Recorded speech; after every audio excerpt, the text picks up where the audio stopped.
A school bus driver began noticing a young girl quietly crying every afternoon on his route, her behavior growing more concerning as the days passed. One day after the drop-offs, he decided to investigate and looked under her seat, and what he discovered made him gasp.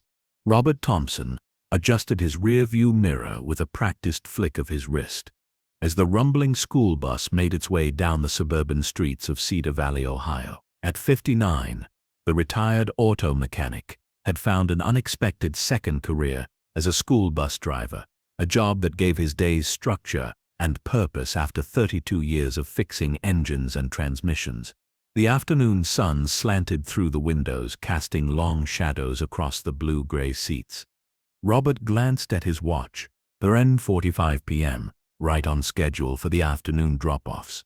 Most of the students from Cedar Valley Middle School chatted animatedly about weekend plans, upcoming tests, or the latest social media drama. The usual cacophony of adolescent life filled the bus, but as Robert checked his mirror again, his gaze landed on a girl sitting alone near the front. She sat just 3 seats back on the right, directly above the air vent, her face partially hidden by strands of auburn hair.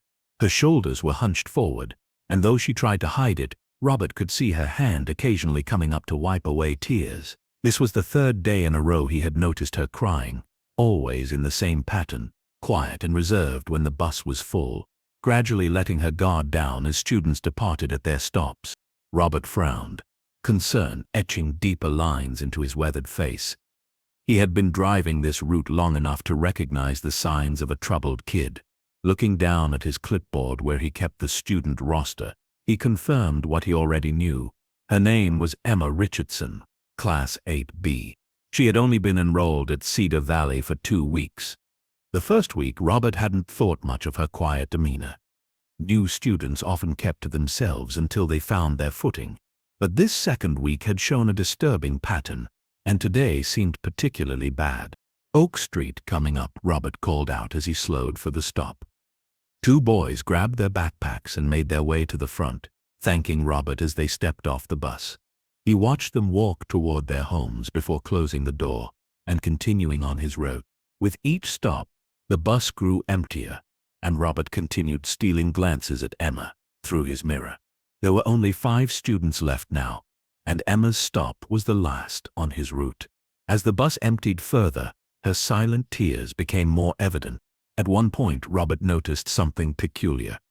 As he navigated a turn, Emma suddenly slouched forward, her hand disappearing beneath the seat. Robert couldn't see clearly what she was doing. He needed to keep his eyes on the road, but it appeared she was examining the air vent under the seat. A metallic clang echoed through the now quiet bus. "Everything all right back there?" Robert called, concerned. Emma's head snapped up, her eyes wide with surprise. "Yes," she said quickly, her voice barely audible. "Sorry, I dropped my tissue." Robert nodded and returned his attention to the road, but something felt off. He drew a long, contemplative breath. Yesterday, he had tried to strike up a conversation with the girl, asking about her classes and how she was settling in, but she had offered only one-word responses before retreating back into silence. After dropping off the remaining students, Robert finally approached Emma's stop, a modest 2-story house with faded yellow siding at the end of Maple Drive. As he pulled the bus to a stop, Robert made a decision. He couldn't just ignore what he was seeing day after day. "Last stop," he announced, opening the door. Emma gathered her purple backpack and stood, her movement sluggish. As she passed Robert, he noticed her red-rimmed eyes and the dark circles beneath them. "Have a good evening, Emma," he said with a gentle smile. She nodded without making eye contact and stepped off the bus. To her visible surprise, Robert followed her, stepping down onto the sidewalk. "Why are you following me?" she asked, her voice tinged with alarm. Robert held up his hands in a placating gesture. "I can't help but notice you've been upset on the bus lately," he said. "It's happened several times now. I just wanted to make sure with your parents that everything's okay." Fear flashed across Emma's face, though she quickly tried to mask it.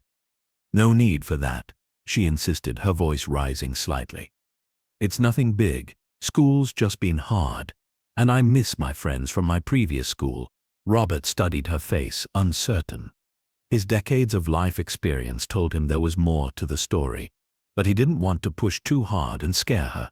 I understand, he said, but sometimes it helps. The front door of the house swung open, suddenly, cutting him off.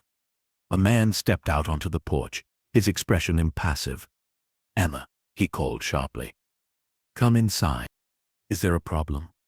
he asked, his tone neutral but somehow unwelcoming. Robert hesitated for a moment before deciding to approach.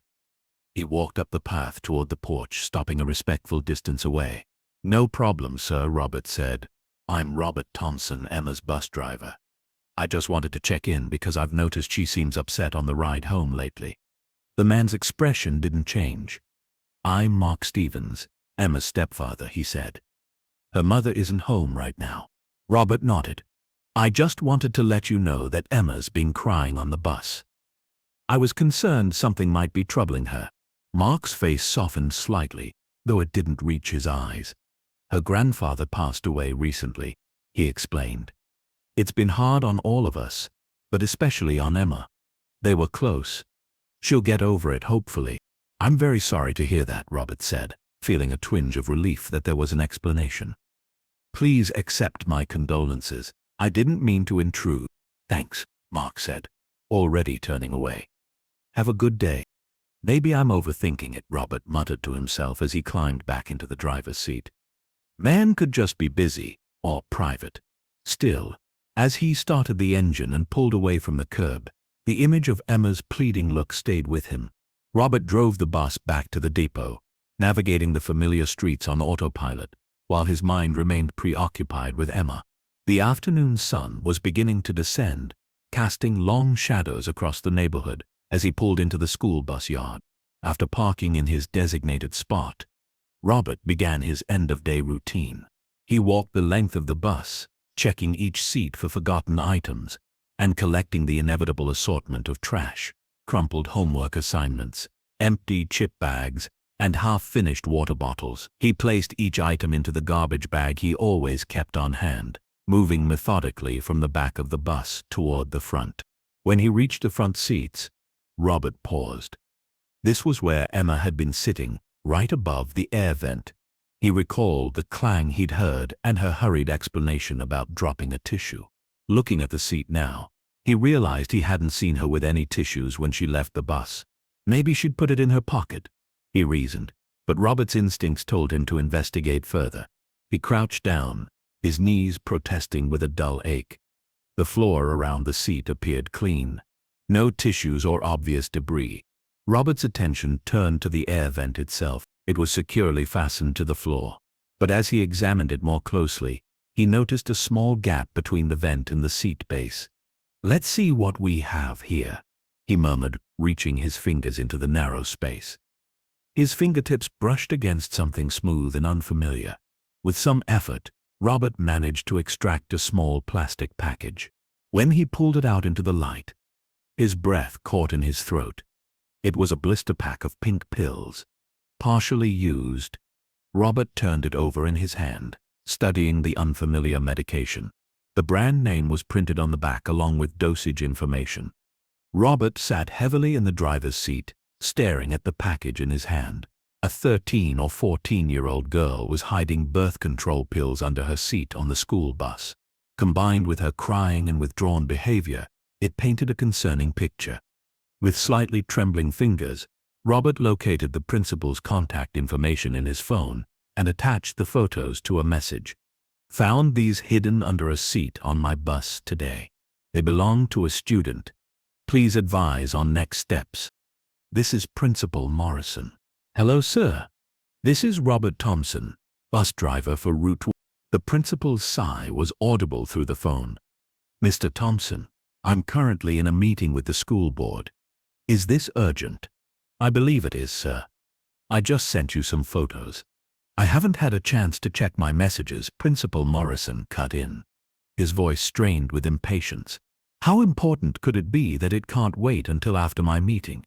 Robert hesitated, unsure how much to say over the phone. "I found something concerning on the bus that belongs to one of your students. I think you should take a look as soon as possible. I'll look at whatever you sent after my meeting, the principal responded, his tone making it clear the conversation was over. I don't like to be disturbed unless there's a genuine emergency. The call ended abruptly, leaving Robert staring at his phone in frustration. He had expected more urgency from the principal, especially given the nature of his discovery. Guess I'll have to handle this myself for now, Robert muttered, pocketing his phone and gathering his belongings. Robert returned the bus key at the depot office, clocked out, and headed to the parking lot where his old Ford waited. The car had seen better days. The blue paint was fading, and there was a persistent rattle in the engine, but it had been with him for 12 years and still ran reliably enough. As he pulled out of the depot, Robert's mind churned with indecision. He knew his route home would take him right past Emma's house. Part of him felt compelled to stop there again, to show the stepfather what he'd found and ensure the girl was safe. But the memory of Mark Stevens' dismissive attitude gave him pause. Maybe he doesn't even know, Robert reasoned aloud as he drove. Could be the girls taking them in secret. He passed the turnoff to Maple Drive where Emma's house stood, then slowed his car, conscience nagging at him. After a moment's hesitation, he made a U-turn at the next intersection and headed back. Pulling up in front of the modest yellow house, Robert took a deep breath to steady his nerves. He wasn't looking forward to another interaction with Mark Stevens, but his concern for Emma outweighed his discomfort. He approached the door and knocked firmly. No response came. He waited a reasonable interval before knocking again, this time a bit louder. Still nothing. Robert peered through the front window. The house was dark inside. No signs of movement or life. It appeared no one was home, despite it being less than an hour since he'd dropped Emma off. Strange, Robert muttered, hanging up without leaving a message. Where could they have gone so quickly? With a sigh, he started his car again and continued his journey home. He had done what he could for now. Perhaps the principal would call him back soon, or he could try contacting Emma's family again later. Robert had driven only a few miles when he spotted a familiar figure emerging from the pharmacy on Main Street. It was Emma, walking alone. She looked miserable, one arm wrapped around her stomach as if in pain. Without thinking twice, Robert pulled over to the curb and got out of his car. Emma, he called softly, not wanting to startle her. The girl looked up, surprise and weariness crossing her face when she recognized him. She stopped walking but maintained her distance. Are you all right? Robert asked, noticing her pale complexion. You look like you're in pain. I'm fine, she said flatly, though her posture suggested otherwise. Robert glanced around. Where's your stepfather? Did he drop you off here? That's not your business, Emma replied, her voice hardening. What do you want from me? Robert raised his hands in a non-threatening gesture. I'm just concerned about you, that's all. I've been driving school buses for years, and I can tell when a student is having a tough time. Emma shifted uncomfortably, clutching her stomach tighter. I said I'm fine. Please leave me alone. Before Robert could respond, a middle-aged couple walking past slowed their pace, looking between him and Emma with concern. Everything okay here? The man asked, directing the question to Emma. The girl hesitated, then said in a quiet voice, He scares me. The couple immediately stepped between Robert and Emma, their posture protective. Sir, I think you should leave, the woman said firmly. Robert felt his face flush with embarrassment and frustration. I'm her school bus driver. I was just checking if she needed help. She clearly doesn't want your help, the man replied. Move along before we call the police. Seeing no way to explain himself without making the situation worse, Robert reluctantly returned to his car. As he pulled away from the curb, he glanced in his rear-view mirror and saw that the couple had already continued walking, leaving Emma alone once again. He slowed his car, watching as Emma suddenly bent over a nearby trash can and retched violently. Something is very wrong here, Robert muttered, feeling increasingly troubled. His first instinct was to call the police. But what would he tell them? That a girl said she was scared of him, that he found birth control pills and now she was throwing up. He had no concrete evidence of any immediate danger, and involving the authorities without talking to the parents first could create unnecessary problems. Robert decided to keep an eye on Emma from a distance. He parked his car across the street, feeling uncomfortable about essentially following a young girl but convinced that his intentions were pure. If he saw anything truly alarming, he would intervene. From his vantage point, Robert watched as Emma composed herself and walked unsteadily toward a small convenience store at the end of the block. She disappeared inside, and Robert waited, occasionally checking his phone for any response from the principal. After about 10 minutes, movement at the store caught Robert's attention. Emma emerged, but she wasn't alone. Mark Stevens followed her out, turning to lock the door behind him and flipping the sign from open to closed. Robert realized that Mark must own or work at the convenience store, explaining why he hadn't been home earlier. The two walked to a sedan parked nearby. Through his car window, Robert observed Mark hand something to Emma, a drink of some kind. From this distance, he couldn't tell if it was alcohol or something innocent like water or soda. The girl took it without enthusiasm, keeping her gaze downward. Robert's finger hovered over the emergency call button on his phone. Should he call the police? What if he was overreacting and there was a perfectly innocent explanation for everything he'd seen? But what if he wasn't, and Emma was in real danger? As he debated with himself, Mark's car pulled away from the curb. Making a split-second decision, Robert started his engine. He would follow them just to make sure Emma was safe, and meanwhile keep trying to reach someone in authority who could help. As Robert followed Mark's sedan at a discreet distance, he racked his brain for other ways to help Emma.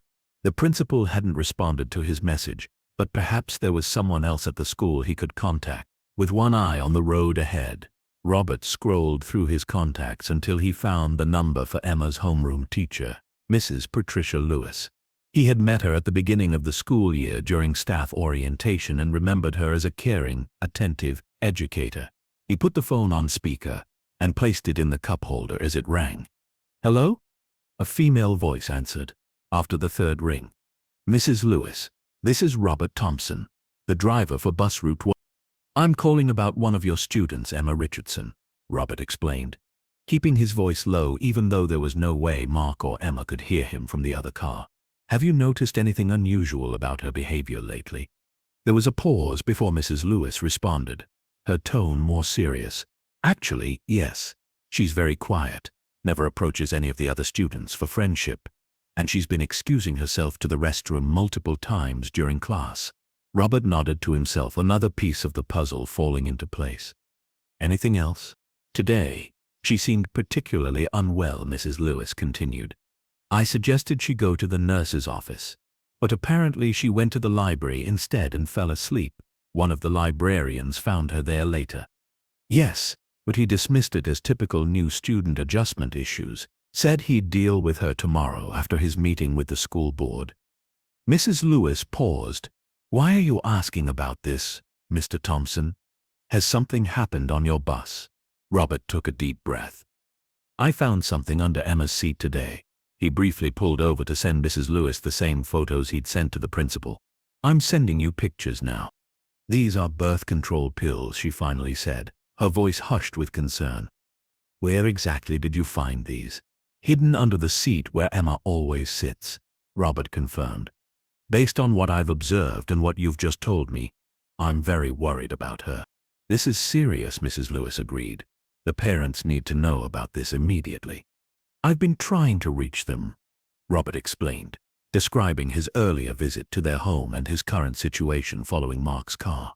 "I'm considering calling the police, but I'm not sure if that's the right move yet." Robert noticed that Mark's car was now heading toward the outskirts of town, away from residential areas. "They're driving to the edge of town now," he reported. "I'm going to stay with them and make sure Emma's safe." "Be careful, Robert," Mrs. Lewis cautioned. "Keep me updated and I'll try to reach the mother." After ending the call, Robert focused on maintaining a safe following distance as Mark's sedan continued down the highway. After about 30 minutes of driving, they turned off toward a rural park, a spacious area with walking trails, picnic grounds, and a small lake. It was approaching 4:30 p.m., and while the park wasn't crowded, There were still a few families enjoying the late afternoon sunshine. Mark parked in the lot near the entrance, and Robert found a spot several rows away where he could observe without being obvious. He watched as Mark and Emma got out of the car and walked toward the picnic area. Mark carried a small cooler while Emma trailed behind him, her posture suggesting reluctance. Robert waited until they were settled before cautiously exiting his own vehicle and following on foot, maintaining his distance but keeping them in sight. A sense of dread pooled in Robert's stomach, but he hoped it was just a regular family picnic. But why did the girl look so miserable if this was just an innocent family outing? Robert made his way through the park, staying on the paths and trying to appear like any other visitor, enjoying the late afternoon sunshine. He kept Mark and Emma in his peripheral vision, not wanting to draw attention to himself by staring directly at them. The stepfather had set up a picnic blanket on the grass, arranging items from the cooler he'd brought. Robert observed as Mark opened a bottle of beer for himself and handed Emma what appeared to be a soft drink in a can. Relief washed over Robert at the sight. At least Mark wasn't giving alcohol to a minor, as he had feared earlier. From his vantage point on a nearby bench, Robert watched their interaction. What might have looked like a normal family picnic to casual observers struck him as distinctly uncomfortable. Emma sat stiffly at the edge of the blanket, barely touching her drink. She kept her gaze fixed on the ground, responding to Mark's occasional comments with minimal movement. At one point, Mark reached over and placed his hands on Emma's shoulders in what appeared to be a casual massage. The girl immediately tensed and shoved his hands away with surprising force. Mark laughed it off, but Robert could see the brief flash of anger in his expression. "Maybe I am overreacting," Robert murmured to himself, doubt creeping in. Perhaps Emma really was just grieving her grandfather's death, as Mark had claimed. Perhaps the birth control pills were related to a relationship with a boy her own age, troubling for someone so young, but not necessarily sinister. Robert was considering leaving and allowing the principal to handle the situation tomorrow when he noticed 3 men approaching Mark and Emma's picnic spot. They were in their 30s or 40s, casually dressed, but with an intensity in their manner that immediately put Robert on alert. Mark stood to greet them, slapping one on the back and laughing as if they were old friends. After a brief conversation that Robert couldn't hear from his position, Mark gestured for Emma to get up. The 5 of them, Mark, Emma, and the 3 men, began walking away from the picnic area toward a plain concrete building that appeared to be a maintenance shed for the park. Robert's unease returned tenfold as he watched one of the men produce a key and unlock the door.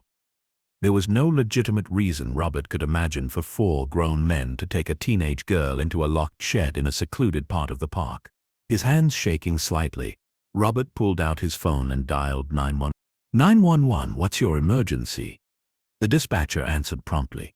I need to report a suspicious situation involving a minor, Robert said, keeping his voice low as he moved closer to the shed. I'm at Riverside Park near the maintenance buildings on the east side. A teenage girl has been taken into a locked shed by 4 adult men. I believe she may be in danger. Sir, are you certain the girl is in danger? Do you know her? Yes, I'm her school bus driver. I've been concerned about her behavior and discovered she's been hiding birth control pills on my bus. Now her stepfather has brought her to this remote location to meet with these men. Robert's voice grew more urgent. Please send someone quickly. Something is very wrong here. We're dispatching officers to your location now, the dispatcher assured him. They should be there in approximately 15 minutes. Can you safely remain on the line and keep the building in sight without approaching?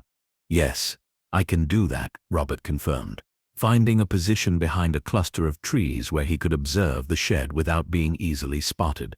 Can you describe the individuals involved? The dispatcher asked. Robert provided descriptions of Mark, Emma, and the 3 men as best he could, including details about their clothing and the vehicles in the parking lot. As he spoke, he crept closer to the shed, his concern for Emma overriding his normal caution. The building had small, dusty windows set high in the walls. Robert approached one of them, wiping away grime with his sleeve to peer inside. The interior was dimly lit, but he could make out the figures of the 4 men gathered around Emma. The girl was backed against the wall, her face streaked with tears. "Do as you're told, Emma," Robert heard Mark say, his voice muffled but audible through the thin walls. "You know what happens if you don't cooperate." "Please don't make me," Emma pleaded, her voice breaking. "I can't do this." "The police are 5 minutes out," the dispatcher informed him. "Please do not attempt to intervene yourself." "What are you doing peering in there, man?" one of them asked, his expression suspicious. Robert hastily explained the situation, keeping his voice low. "There's a girl in there who needs help. I've called the police. They're on their way." The 2 joggers exchanged glances, then peered through the window themselves, their expressions hardened as they took in the scene inside. "We can't just wait out here," the taller of the 2 said, his jaw set with a determination. "They could be hurting her right now." "The police said to wait," Robert began, but was cut off by a sudden silence from inside the shed. The men had apparently heard something and gone quiet. Making a split-second decision, the joggers approached the door and pounded on it forcefully. "Hey, open up in there!" one of them shouted. Complete silence fell, stretching for several seconds. Then faintly they heard Emma's voice cry out, "Help! Please help me!" As if on cue, police sirens wailed in the distance, rapidly growing louder. 2 patrol cars pulled into the park, lights flashing, and 4 officers quickly approached the scene, drawing their weapons. "Police, everyone inside, come out with your hands visible," one officer commanded through the door. When no immediate response came, the officers exchanged quick words before one returned to the patrol car and retrieved a heavy tool. With practiced efficiency, they breached the door, the wood splintering around the lock. "Hands up! On your knees now!" the officers shouted as they entered the shed. 3 of the men immediately complied, dropping to their knees with their hands raised, but Mark remained standing near Emma, who was huddled on the floor. "Step away from the girl," an officer ordered, his weapon trained on Mark. Mark's face contorted with defiance. "This is all a misunderstanding," he insisted, not moving from his position over Emma. "Last warning," the officer said firmly. "Step away now, or we will use force." With deliberate slowness, Mark reached for a bottle of alcohol on a nearby shelf. "You don't understand," he began, his hand closing around the neck of the bottle. "Drop it." Several officers shouted in unison, "Drop it now, or we will shoot." For a tense moment, it seemed Mark might try something desperate. Then, with a curse, he let the bottle fall back onto the shelf and raised his hands. "On your knees," the officer directed again. With a sudden burst of strength, he lunged toward Robert, nearly breaking free from the officer's grip. "You? This is your fault," he shouted, attempting to headbutt Robert before the officers restrained him fully. Robert stepped back, shock coursing through him at the man's violence. He watched as the officers secured Mark in one of the patrol cars, the man still hurling obscenities through the window. Inside the shed, Emma remained huddled on the floor, her arms wrapped protectively around herself as an officer gently approached her. Within 30 minutes of the arrests, the quiet park had transformed into a flurry of official activity. 2 additional police cars had arrived, along with an ambulance and a vehicle carrying a social worker. Yellow crime scene tape cordoned off the area around the shed, and officers were taking statements from Robert and the 2 joggers who had helped intervene. The paramedics had guided Emma to sit at the back of the ambulance, where they were checking her vital signs and offering her a blanket. Despite the mild evening temperature, a female social worker sat beside her, speaking in gentle tones that Robert couldn't hear from where he stood. Robert watched as the 2 joggers finished giving their statements. They nodded to him as they departed, one giving him a respectful thumbs up. Robert felt profound gratitude for their intervention. Strangers who had chosen to get involved when they could have simply walked away. As the police finished recording his own statement, Robert saw Emma glance in his direction. Her eyes, still red from crying, held a new expression, tentative gratitude. She said something to the social worker, who nodded and motioned for Robert to approach. Robert walked over slowly, not wanting to overwhelm the girl after all she had been through. "Thank you," Emma said quietly, as he reached the ambulance, her voice hoarse from crying. Robert nodded, his throat tight with emotion. "I'm just glad you're safe now." He crouched down to be at her eye level, then reached into his jacket pocket and carefully withdrew the pills he had found earlier. He showed them to Emma and the officials present. "Emma," he said gently, "I found these under your seat on the bus. I think you need to explain to these people about these pills, if you were taking them because of what your stepfather was doing to you." "It's okay, Emma," the social worker assured her. "You're not in trouble. We just need to understand what's been happening so we can help you." Emma took a shuddering breath and began to speak, her voice barely above a whisper. "My mom divorced my real dad last year," she began. "He got in trouble with the police for embezzlement or something. Then Mom met Mark, and she got pregnant pretty quickly." Emma paused, rubbing her arms as if cold despite the blanket. "Mom's been gone for 3 weeks now. She's staying at my aunt's house because it's our family tradition. She wanted to give birth there and stay for a month to bond with the baby." The social worker made notes as Emma spoke, occasionally nodding encouragingly. "When did Mark start hurting you?" the police officer asked gently. Emma's gaze dropped to her hands. 6 weeks ago," she whispered. "He started coming into my room at night when I was sleeping. I was so scared, but he told me if I told anyone, especially my mom, he would kill us and the baby too." Her voice broke. "So I just kept quiet all the time." "And the pills?" Robert prompted softly, gesturing to the birth control package. "I started feeling sick in the mornings," Emma continued. "One of the girls at school noticed and told me I should get pregnancy prevention pills. I didn't really understand, but she said they would help me not get pregnant, so I bought them with money I had saved." Emma looked up, confusion and fear in her eyes. "I didn't know that. I thought they would stop the sickness.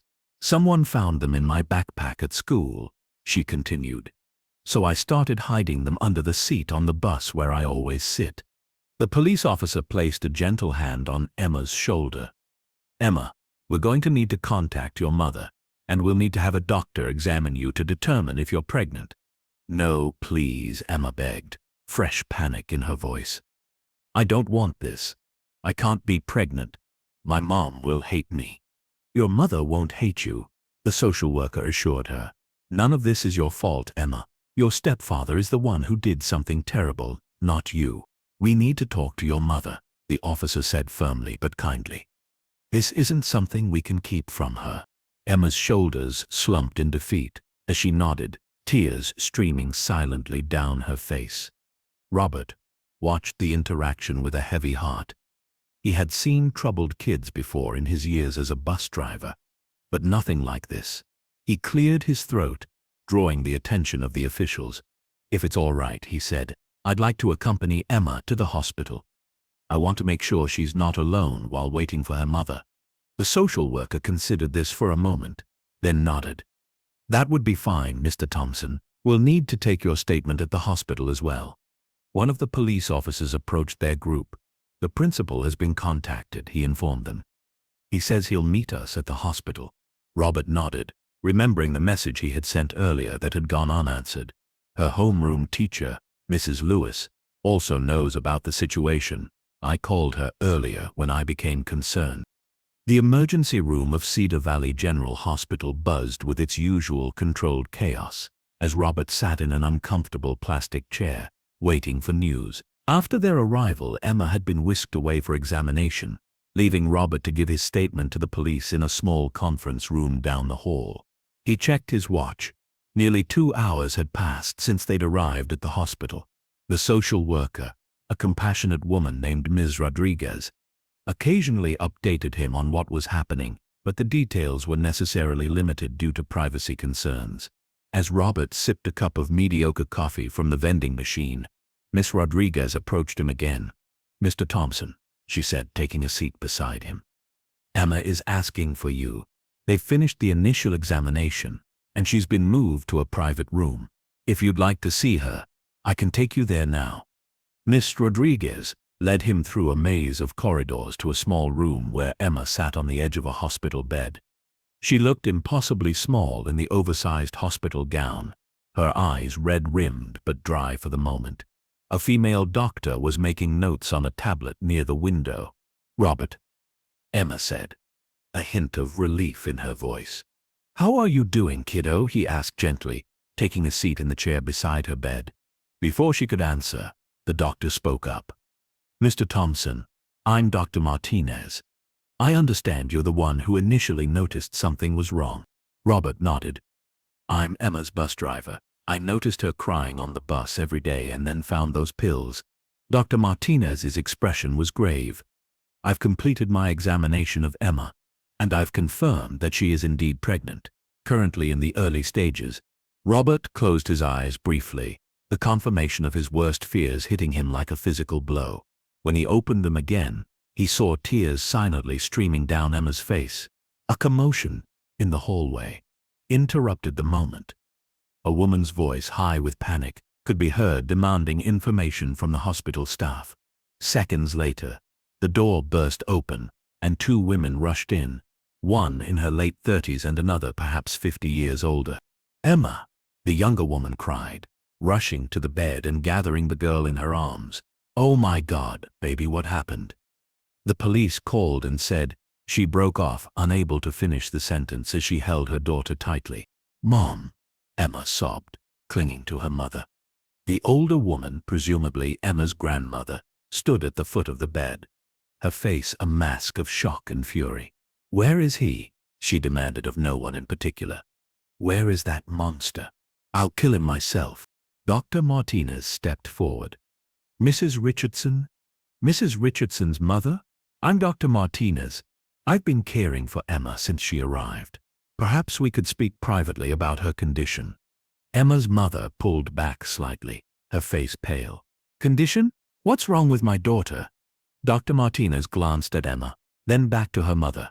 "Mrs. Richardson, I'm afraid Emma is pregnant." The words landed like a bomb in the small room. Emma's mother swayed on her feet, her face draining of what little color remained. The grandmother rushed forward to support her, helping her into a chair where she sat heavily, her hands trembling as she covered her mouth. "No," she whispered. "No, that can't be. She's just a child." "I'm so sorry, Mom," Emma said, her voice breaking.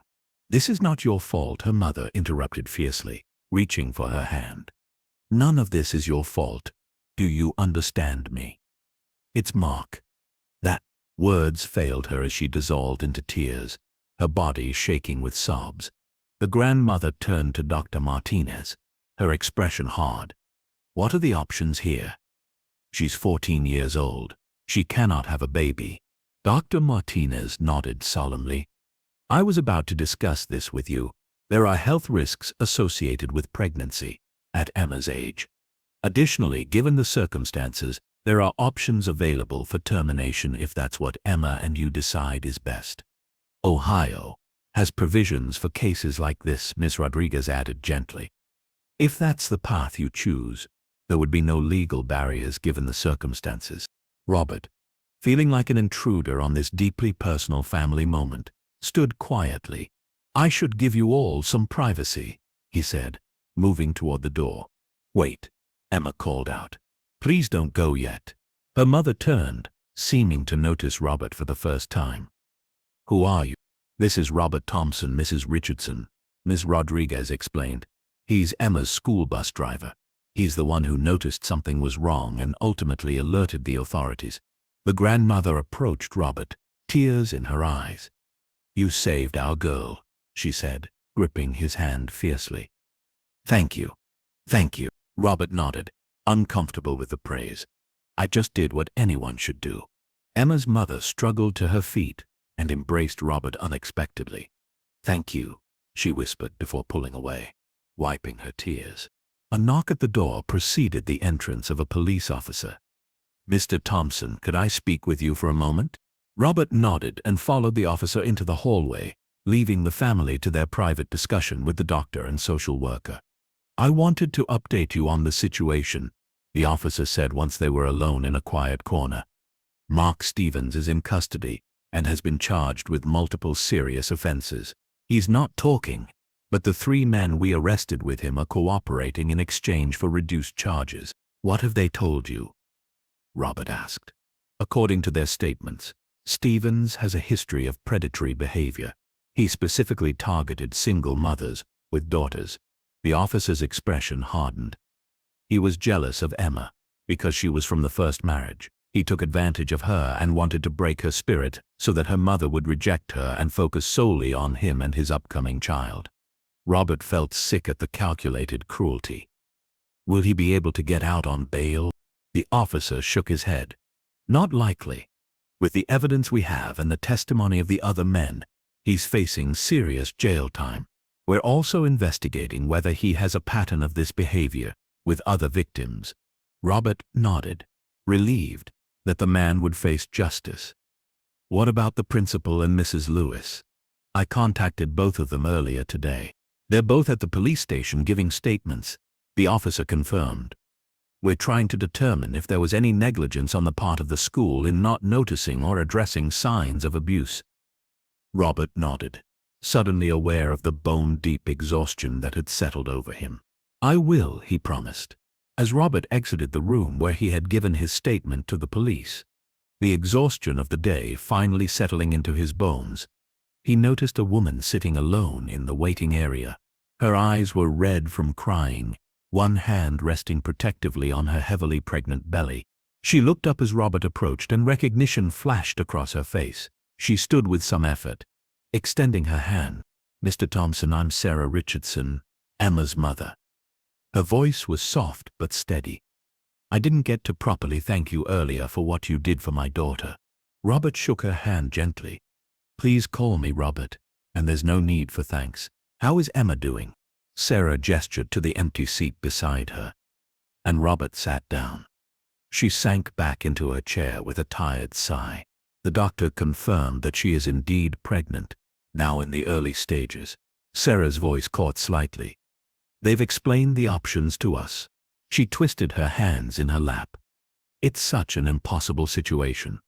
My daughter carrying my husband's child while I'm 8 months pregnant with his child as well. Robert remained silent. Understanding, there was nothing he could say to ease such an unimaginable burden. I never suspected, Sarah continued, her voice barely above a whisper.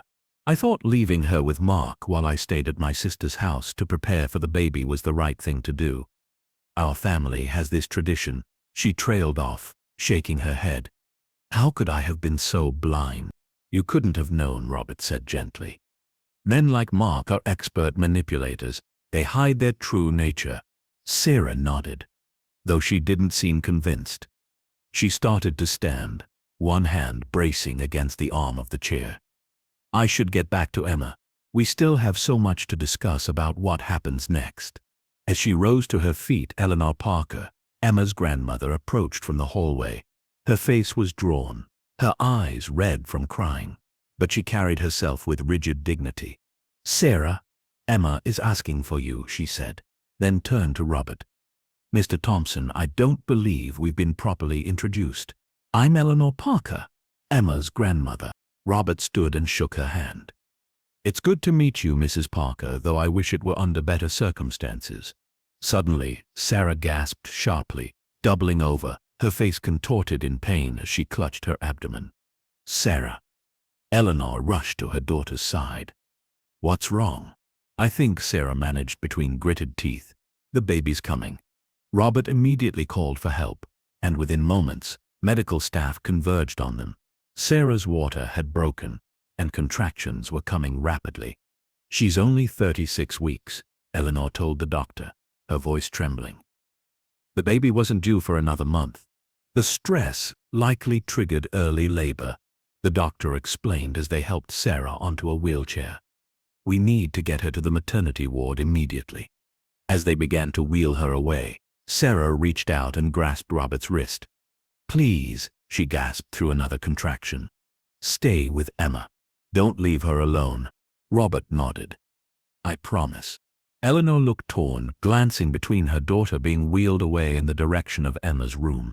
Emma shouldn't be alone right now, but Sarah needs me too. Go with your daughter, Robert assured her. I'll stay with Emma until you can return. Eleanor hesitated only briefly before nodding. Thank you. I'll come back as soon as I can. Is my mom going to be okay? She asked, as soon as she saw Robert. Your mom is strong, Robert reassured her, taking a seat in the chair beside her bed. The doctors are taking good care of her. Emma nodded, though she didn't look convinced. She got so upset when we were talking about what to do. Her hand unconsciously went to her stomach. Grandma was saying I should keep it, that we could say it was someone else's, a boy from school or something. Robert kept his expression neutral, though inwardly he was troubled by the suggestion. What did your mom say? She got really angry. Said she wouldn't let me sacrifice my life or carry that reminder forever. Emma's voice dropped to a whisper. Then she started having pains. They sat in silence for a moment before Emma spoke again, her voice so quiet. Robert had to lean forward to hear her. I heard my grandma talking to a nurse. She said the new baby will come soon, and my mom won't have time for me and will love me less, that she should just... Emma trailed off. Robert turned back to Emma, choosing his words carefully. Emma, I want to tell you something important, he said. I have 4 children of my own. Each one is different. Each one is special in their own way, and not once, not for a single moment, did loving one of them mean I had less love for the others. Emma looked up at him, her eyes wide. Love doesn't work that way, Robert continued. It's not like a pie where each person gets a smaller slice when someone new comes along. It's more like, he searched for the right metaphor, like a candle lighting another candle. The first flame doesn't get smaller. Instead, there's just more light. You really believe that? Emma asked, her voice small. I know it, Robert affirmed. Your mother loves you, Emma. A new baby won't change that, and whatever decision you make about your own situation, that won't change her love for you either. Emma was quiet for a long time, considering his words. Finally, she looked up at him with the ghost of a smile. Thank you for finding those pills, Robert, and for following us today. I was so scared. I couldn't just look away when I knew something was wrong, Robert said simply. That's not who I am. Hours passed in the hospital waiting room. Robert had called his wife Linda to explain why he would be late coming home. She had listened with growing horror as he described the day's events, then insisted he stay with Emma for as long as needed. Around 9 p.m. Eleanor returned, her face glowing despite the exhaustion. It's a boy, she announced to Robert and Emma. 7 pounds, 2 ounces. Sarah is doing well, though she's exhausted. Emma's face lit up for the first time all day. A brother, she said softly. Can I see him? Tomorrow, Eleanor promised. Your mother is sleeping now, but she asked me to tell you that she loves you and that nothing will ever change that. Fresh tears spilled down Emma's cheeks, but these seemed different, cleaner somehow, mixed with relief rather than pure fear. Over the next few days, Robert found himself thinking constantly about Emma and her family. He had given his contact information to Mrs. Rodriguez and Eleanor, asking them to keep him updated on how Emma was doing. The school had been surprisingly supportive, offering counseling services and allowing Emma to take time off to process everything that had happened. Robert closed his eyes, feeling a complex mix of emotions: relief that the family had made a decision, sadness for what Emma had endured, and admiration for their strength in such an impossible situation. How is she handling it? He asked. Better than expected, Eleanor replied. Having her mother back home has made a huge difference, and the baby, little James, he's been a wonderful distraction. Emma is completely smitten with her brother. I'm glad to hear that, Robert said genuinely. Sarah wanted me to ask you something, Eleanor continued. Would you be willing to visit once Emma is feeling up to it? She's been asking about you, and I think it would mean a lot to her to see that you're still thinking about her. Of course, Robert replied without hesitation. Just let me know when she's ready.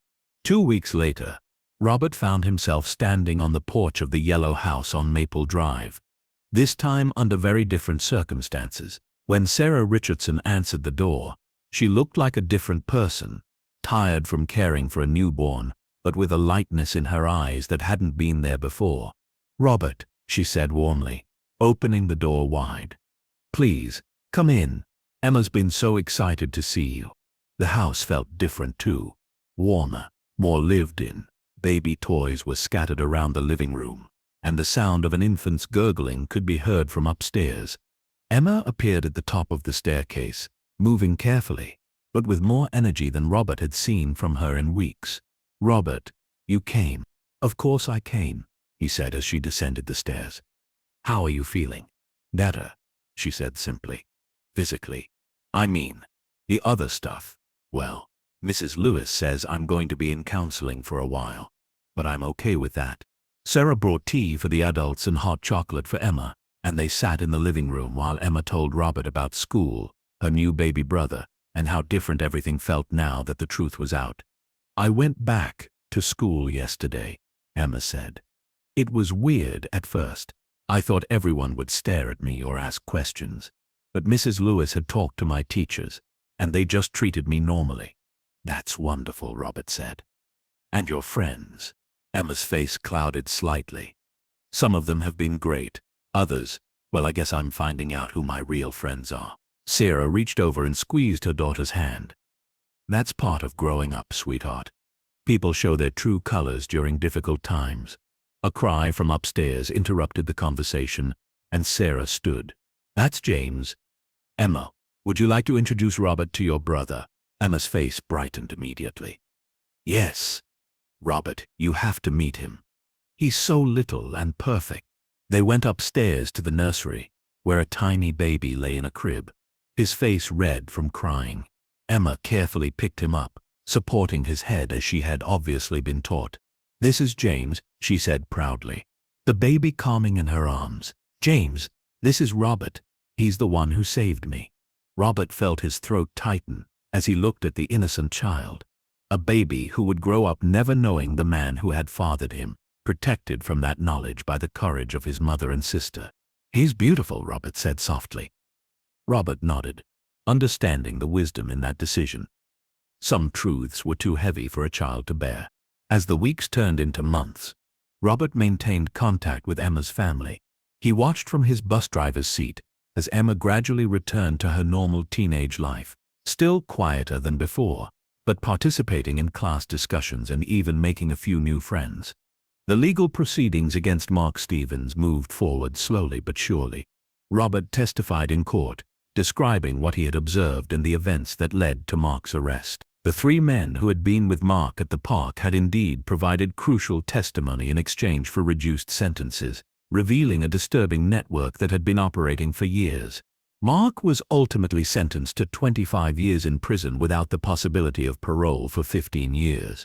Justice had been served, though Robert knew that no amount of punishment could undo the trauma Emma had experienced.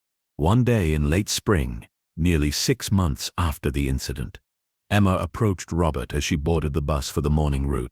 Robert, she said, I wanted to give you something. She handed him a handwritten letter, folded carefully, and sealed in an envelope with his name written in neat cursive on the front. You don't have to read it now, she said quickly. Just when you have time.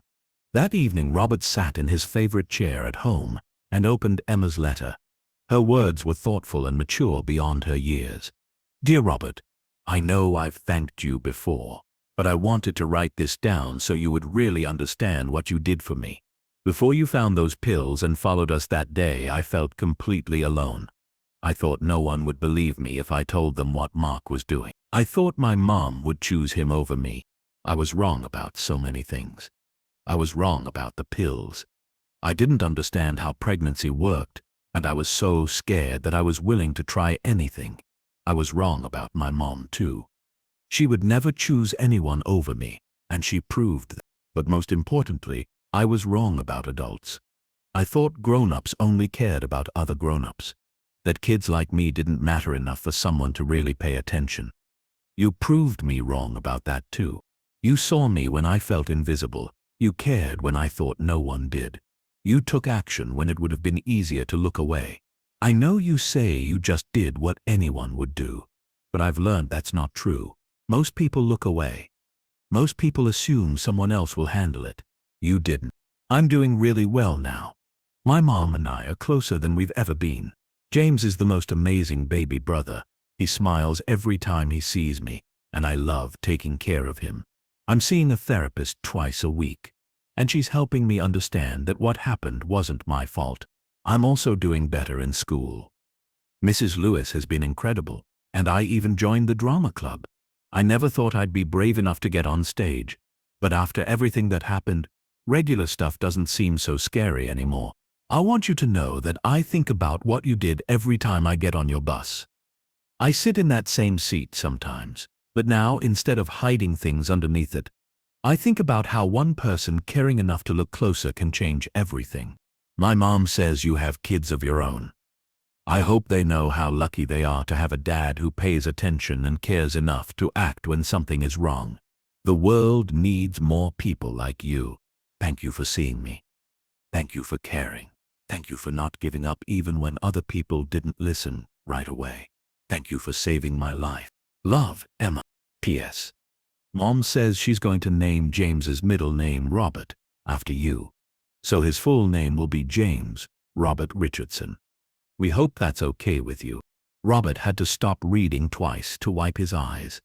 When he finished the letter, he sat back in his chair, overwhelmed by the gravity of what had unfolded from such a simple moment of paying attention. He thought about all the students who had ridden his bus over the years, all the small signs he might have missed, all the opportunities to make a difference that had passed by unnoticed. But he also thought about Emma, about the strength she had shown in the aftermath of her trauma, about the family that had rallied around her, and about the new baby who would grow up in a safe, loving home. The next morning, as Robert began his route, he found himself paying even closer attention to his passengers, not with paranoia or suspicion, but with the awareness that sometimes the smallest gestures of care could have the most profound impact. Emma boarded the bus at her usual stop, offering him a shy smile as she climbed the steps. "Good morning, Robert," she said. "Good morning, Emma," he replied. "Beautiful day, isn't it?" "Yes," she agreed, taking her seat, not the one above the air vent, but a different one where she could see the road ahead. "It really is." As Robert pulled away from the curb and continued his route, he reflected on the letter in his jacket pocket and the responsibility that came with simply paying attention to the children in his care. In a world that often seemed too busy or too distracted to notice when someone was suffering, sometimes the most radical act was simply choosing to see. The morning sun streamed through the bus windows, illuminating the faces of the students in his care.